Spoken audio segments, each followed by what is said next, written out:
హరి ఓం శ్రీమాత్రే నమ. లలితా సహస్రనామ పారాయణలో భాగంగా ఈరోజు అమ్మవారి నామం 788వ నామం, 4 అక్షరాల నామం జయత్సేన. ఈ నామంతో అమ్మవారికి నమస్కారం చేసుకున్నప్పుడు ఓం జయత్సేనాయై నమః అని చెప్పుకోవాలి.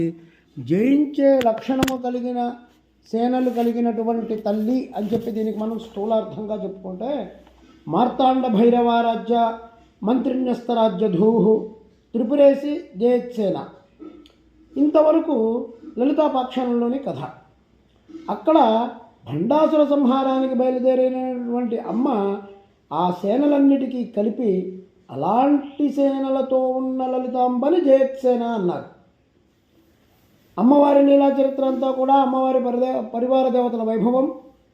మొదటి భాగంలో అమ్మవారి లీల చదివేటప్పుడు ఈ పరివార దేవతలన్నీ కూడా, ఈ మంత్రాలన్నీ కూడా అనుసంధానం చేసినటువంటి శక్తి మనం చదివే వాళ్ళకు లభిస్తుంది. ఉపాసకులు కేవలం పరివార మంత్రాలని జపం చేస్తారు. భండాసురం సంహారం చేయడానికి బయలుదేరినప్పుడు అమ్మవారికి అటువైపు సంపత్కరి, ఇటువైపు అశ్వారుడా దేవతలు ఉన్నారని ఒక్కొక్కళ్ళ పేర్లు చెప్పారు. అవన్నీ కూడా పరివార దేవతల ఉపాసన. శ్రీ విద్యలో మొత్తం అమ్మవారి పరివార దేవతలందరికీ కూడా మంత్రాలు ఉన్నాయి. ఆ మంత్రాలన్నీ కూడా సేనలే. దేవతల యొక్క మంత్రాన్ని ఉపాసన చేస్తున్నటువంటి ఉపాసకుల అంతఃశత్రువులని ఈ సేనలన్నీ కూడా సంహరిస్తూ ఉంటాయి. భండాసురుడు ఎక్కడో లేడు, మనలోనే ఉన్నాడు.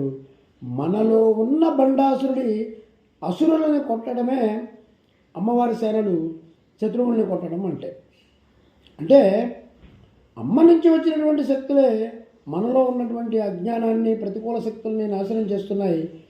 ఈ శక్తులన్నీ కూడా మంత్రాలు.